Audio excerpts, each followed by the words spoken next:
Dalam apa? Oke. Iya, dalam membeli ya, dalam membeli produk. Jadi konsumen itu kalau beli produk itu mempertimbangkan faktor-faktor ini. Nah, faktor-faktor ini disebut dengan atribut produk. Nah, ada 4 hal yang perlu yang dipertimbangkan oleh konsumen dalam memilih produk atau membeli produk. Yang pertama apa, Mbak?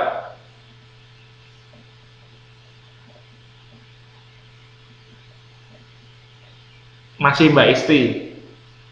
Masih Mbak Isti. Oke.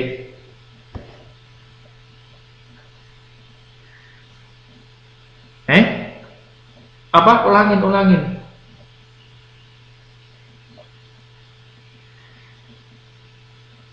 Heeh.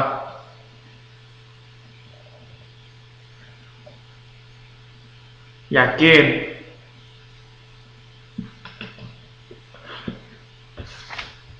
Oke.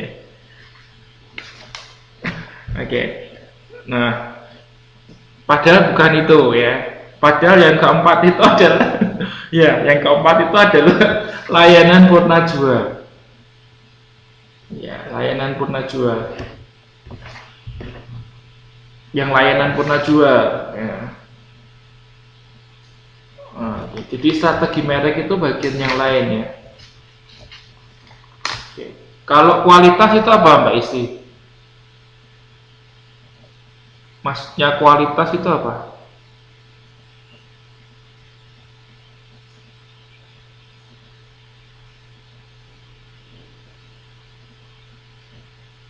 Bukan. Ya, di situ ada kok. Iya, kemampuan. Iya, jadi kemampuan suatu produk, ya memenuhi fungsi. Nah, kalau kita bicara mengenai eh, kualitas ya, itu ada beberapa faktor. Misalnya berdasarkan performance-nya, berdasarkan conformance-nya. Durability itu terkait dengan ketahanannya ya. Kemudian ketahanan, reliabilitas itu terkait dengan ini produk ini kalau digunakan terpercaya nggak, gitu kan? Bisa nggak, manjur nggak? Nggak, itu kalau tahan lama itu durability ya, durable. Kalau reliable itu manjur nggak, bisa nggak dipakai, gitu ya. Kemudian kemudahan perbaikan atau repairability. Nah, ya beberapa ini ya, beberapa faktor ini yang kemudian bisa menentukan kualitas produk. Oke. Terus yang kedua adalah fitur. Nah, fitur itu apa? Definisi dari fitur itu apa?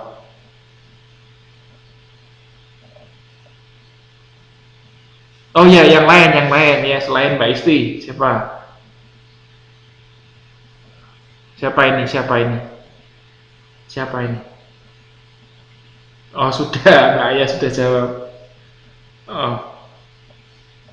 Oh, Mbak Arianti, oke. Mbak Arianti, oke. Apa itu fitur? Ya, jadi fitur adalah perlengkapan tambahan yang ditawarkan oleh produk yang itu yang dijual itu ya. Nah, itu juga menjadi pertimbangan dari konsumen untuk memilih produk. Terus selain itu adalah desain. Ya, desain itu apa? Iya, gimana? Sama dengan lain dong, bukan ya. Uh, ya, desain itu adalah rancangan produk itu seperti apa, gitu ya. Nah, itu desainnya. Jadi juga menjadi faktor ya stylenya gimana. Itu menjadi salah satu pertimbangan konsumen dalam memilih produk. Terus yang penting yang berikutnya adalah layanan purna jual.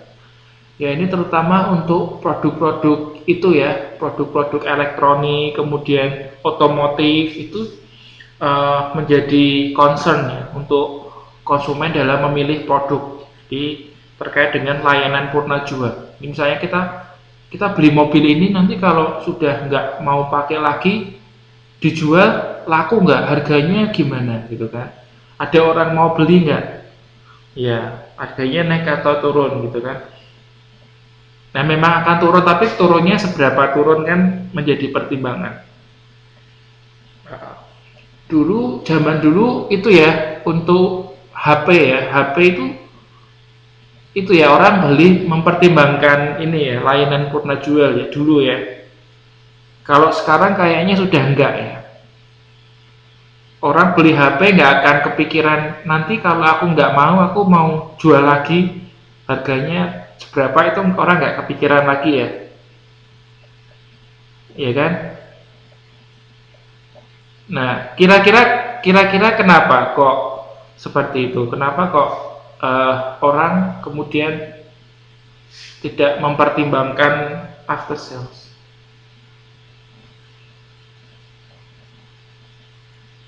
Oke, ya terlalu banyak. Terus kalau terlalu banyak variasi, orang tidak mempertimbangkan gini, purna jual nih. Kenapa?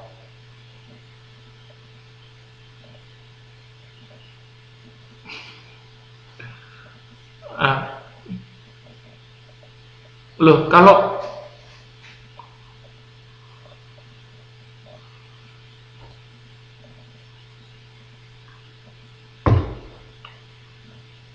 Nah, mobil apakah tidak seperti itu, kebutuhan primer? Apa bedanya? Maksudnya apa tergantung negara? Ini menurut pendapat saya ya, kenapa kok sekarang HP itu nggak ada purna jualnya? Soalnya HP itu sekarang harganya itu dari yang mau 100.000 rupiah sampai puluhan juta itu ada, kan? Jadi orang kadang kalau mau ganti HP, kemudian alah, mau yang ambil yang paling murah pun bisa gitu. Jadi harga itu sebetulnya purna jual ini kan terkait dengan harga kan, harga jualnya kan. Nah sekarang kalau produk baru aja bisa didapat dengan harga murah.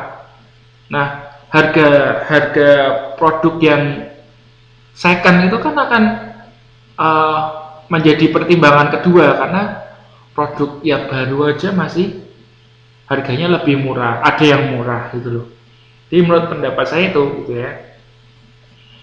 Karena sekarang HP harganya sudah yang 100.000 aja sekarang ada ya, 100.000 ya. Okay. Nah terus juga terkait dengan itu supply-nya yang banyak ya. Jadi supply-nya banyak kan, karena bervariasi tadi ada yang menyebutkan sekarang ya kan, bervariasi banyak sekali.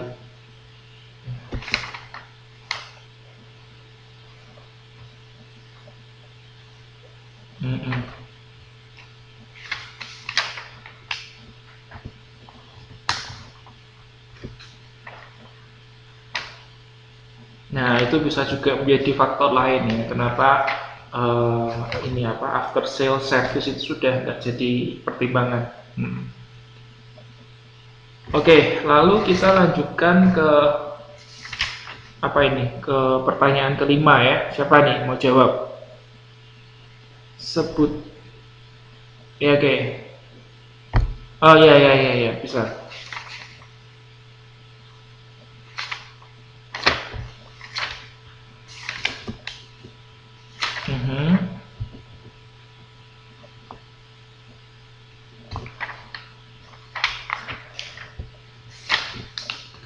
Ya oke, dijelaskan dong satu-satu.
Oke, diulangin lagi nggak boleh lihat modul bisa ya.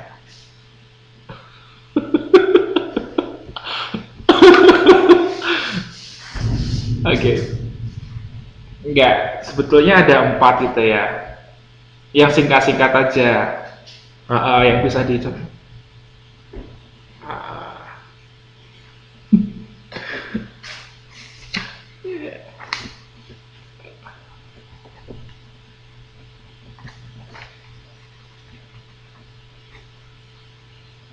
Menambah itu ya, produk baru dalam lini produknya gitu kan. Nah, misalnya itu sebagai contoh tuh ya, brand Livina itu kan lini produknya ada 1.8 XSMT, ada 1.5 XVAT, kemudian 1.5 XF XVMT. Nah, itu nanti ditambah lagi misalnya 1.2 SVMT, kemudian 1.1 misalnya gitu. Nah, itu artinya memperpanjang lini produk. Nah, setelah itu yang kedua adalah, nah, sebelum memodernisasi kita masuk ke memangkas dulu, lebih gampang ya kan. Kalau memangkas itu mengurangi, misalnya itu di Grand Livina yang 1.5 SPMT nggak laku, diambil ya kan. Oke, terus 1.5 misalnya juga nggak laku, nggak dijual lagi, nggak diproduksi lagi. Nah, itu memangkas. Terus kita masuk yang kedua, yaitu ketiga. Apa Mbak?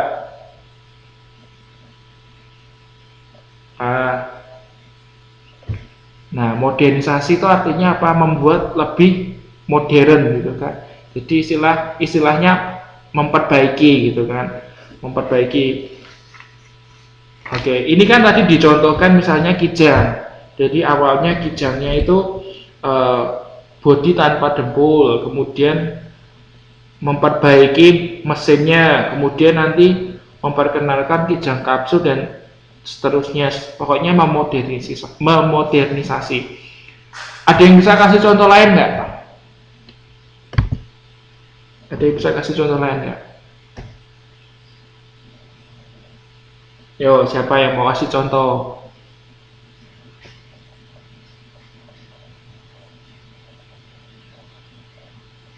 Ya, coba itu kalau kita bicaranya itu produk tertentu ya, yang khusus, produk khusus.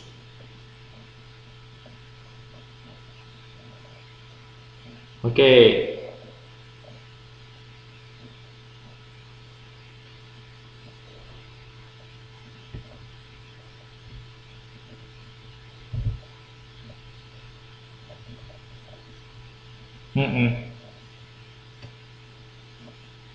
Hmm.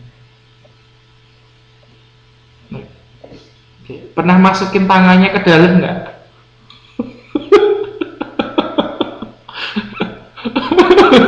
Nggak apa ya, nggak putus ya tangannya. Oke. Itu pernah kepikiran nggak? Kenapa bisa keluar angin? Nggak tahu ya. Iya. Oke. Saya cerita ya, ini saya cerita agak desa sedikit ya. Saya pernah lihat juga gitu kan, yang kipas angin model kayak gitu. Nah, saya tuh juga heran itu kok bisa keluar angin gitu kan. Nah, saya tuh mau ya, saya mau mencucukkan tangan tuh cuma saya takut dikirain desa kan. Iya, penasaran gitu, kok bisa keluar angin gitu kan. Ya, saya mau masukin tangan tuh tapi nggak lihat dulu samping kanan kiri gitu. Kok ada orang jadi saya nggak berani. nanti nanti tilas masukin tangan saya putus gimana. Ya kan? Deh. Oke, nah itu kipas angin bisa. Cuman yang perlu diperhatikan di sini dalam modernisasi lini produk itu produknya brandnya sama ya. Jadi kalau kijang ya kijang terus gitu ya. Ya, jadi seperti itu modernisasi lini produk. Terus yang keempat, ya mendandani lini produk. Jadi yang diperbaiki itu sebagian tertentunya saja gitu ya. Nah, kalau modernisasi itu lebih keseluruhan ya, lebih keseluruhannya. Oke, itu tadi mengenai pertimbangan terkait dengan manajemen lini produk. Terus kita masuk ke pertimbangan yang perlu diperhatikan dalam bauran produk. Siapa mau jawab? Mas Suma ini, Mas Suma.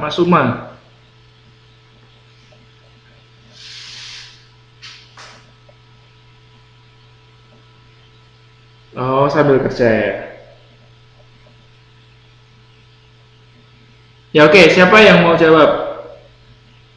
Oh ya, oke. Ya, yang penting nggak tidur deh. Jangan tidur.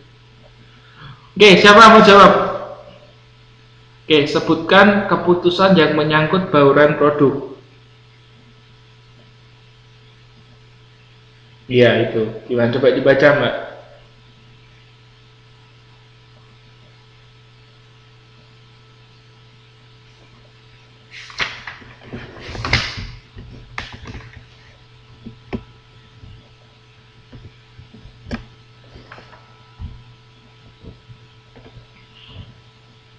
Yuk, apa yang perlu dipertimbangkan?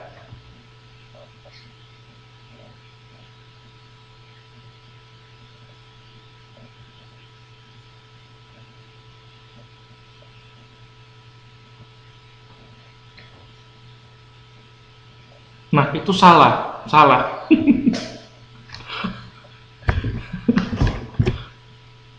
Oke. Nah, itu kan strategi yang berhubungan dengan lini produk. Orang kita bicaranya bauran produk kok. Nah, itu jawabannya ada di paragraf kedua. Ya, di paragraf kedua itu. Jadi bauran produk itu adalah sejumlah lini produk yang dipasarkan perusahaan. Jadi yang perlu dipertimbangkan ini, perusahaan perlu mengatur luas, panjang, kedalaman. Oke. Nah, kalau luas bauran produk itu maksudnya apa, Mbak?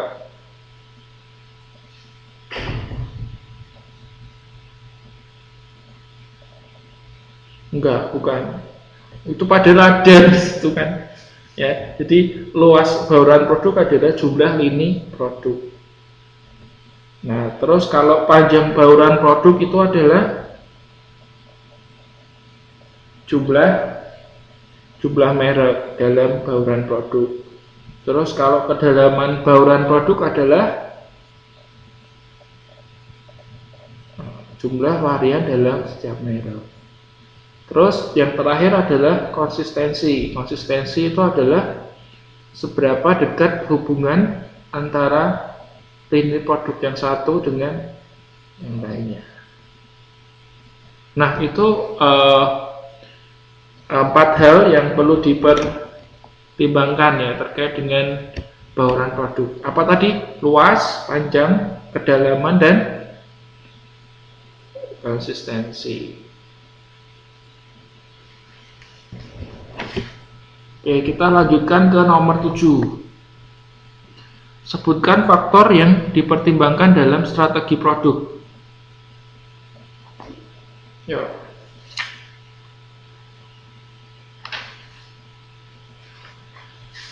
Enggak, bukan itu.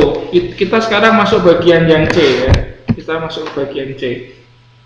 Strategi pemasaran berdasarkan kategori produk. Ya, jadi ada berapa?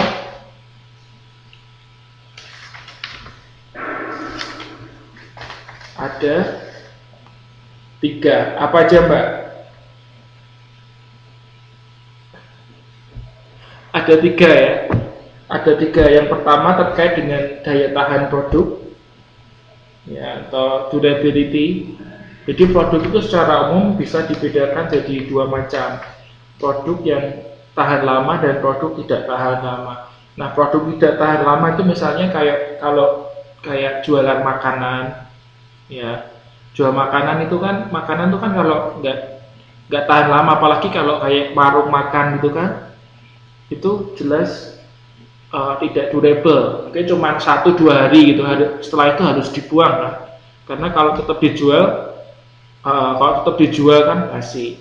Nah itu terkait dengan durable dan undurable.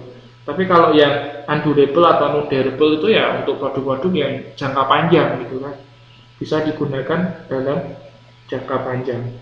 Nah itu strategi yang pertama yang perlu diperhatikan terkait dengan durability-nya. Terus yang kedua terkait dengan apa?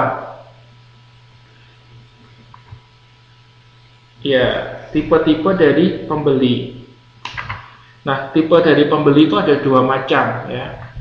Ada tipe pembeli produk konsumen dan yang kedua adalah produk bisnis atau produk industri. Oke, jadi apa? Coba saya tanya, produk industri itu apa maksudnya?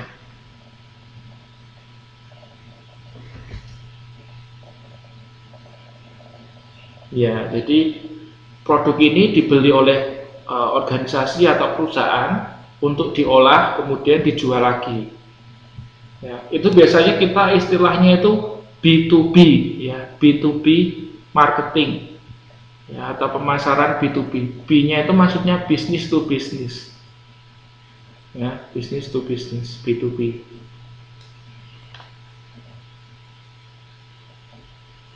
Loh ini kok ada yang bisa masuk ya? Siapa ini? Oke. Nah itu ya, jadi B2B. Kemudian yang kedua adalah B2C. Jadi produk ini dibeli oleh konsumen. Nah ini penting, ini pernah keluar juga yang B2C ini, yang konsumen. Nah untuk produk-produk konsumen secara umum itu dibedakan menjadi 4 macam, ya, dikelompokkan menjadi 4 macam. Ya, convenient, kemudian apa?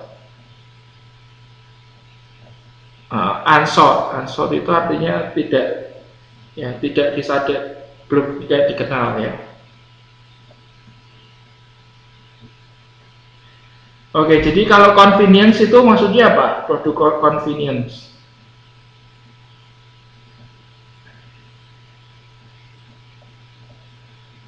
Uh, ya. Oke, biasanya harganya murah. Contohnya apa ini?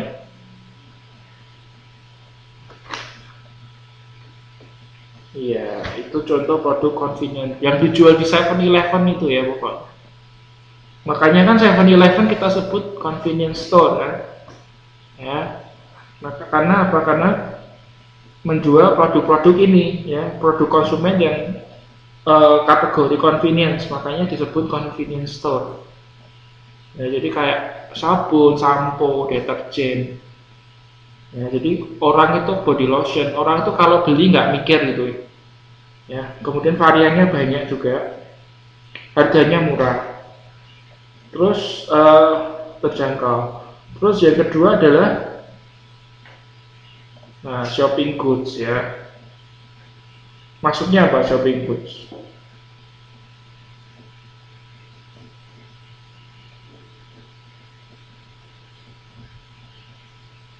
Nah, oke. Contohnya aja lebih gampang nanti kalau dimengerti. Nah, biasanya untuk barang-barang yang harganya lumayan mahal ya, di elektronik gitu kan. Kadang kalau orang beli elektronik, beli HP kan, mikir-mikir dulu, bandingin gitu kan. Nah, harganya yang reasonable buat kantong kita gitu kan. Terus juga mungkin mempertimbangkan mengenai fiturnya ya kan, fiturnya seperti apa. Nah, itu shopping goods. Desainnya juga ya. Nah, itu shopping goods. Servis juga termasuk ya, servis juga termasuk. Lalu kategori yang ketiga adalah specialty ya. Specialty goods itu apa?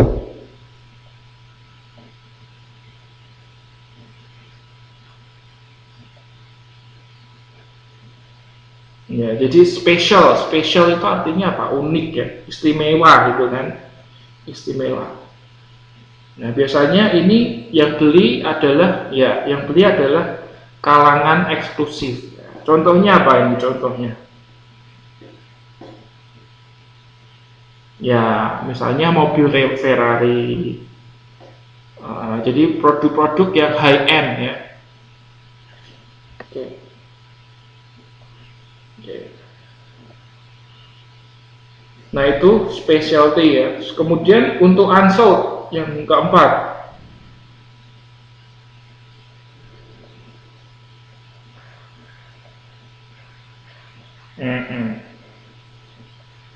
Contohnya apa contohnya?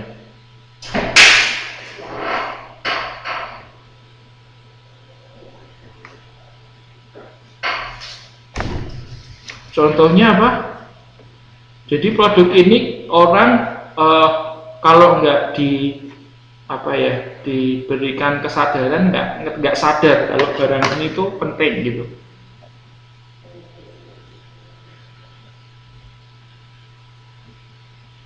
Ya biasanya produk ini promosinya juga kurang ya.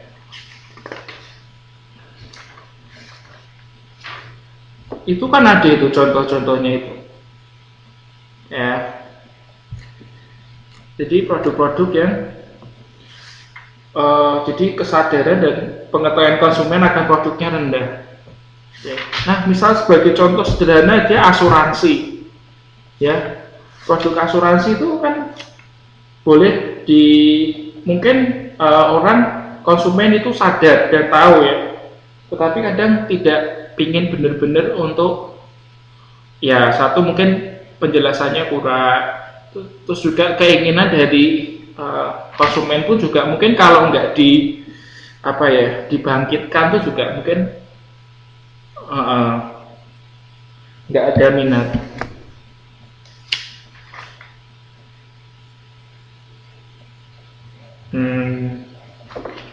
Sebetulnya saya juga agent asuransi ya. Itu sebentar saya sedikit cerita ya. Ada produk juga yang kebetulan saya ikut Prudential ya. Kebetulan kalau untuk Prudential itu nggak seperti itu ya. Jadi kita di sini sistemnya ada investasi. Uang yang sudah masuk itu bisa diambil lagi gitu loh. Bahkan itu bunganya ya, kita sebutnya bunga lah, kayak di bank itu rata-rata 23%. Enggak, dari nanti kan itu kalau kita bicara mengenai unit link gitu ya, kita bicara karena produk Prudential itu unit link dan Prudential itu pelopornya untuk produk unit link itu. Jadi kalau asuransi itu kan istilahnya yang dulu ya, itu kita kalau ngasih duit, kalau kita nggak sakit rugi gitu kan, kita nggak dapat apa-apa gitu. Nah kalau di produk unit link ini enggak, meskipun kita nggak sakit, kita masih bisa dapat untung karena di sini juga menggabungkan dengan investasi. Jadi ini ada nih, beberapa teman-teman juga join kok, ya beberapa teman-teman join. Ada yang misalnya Oke, iya memang betul.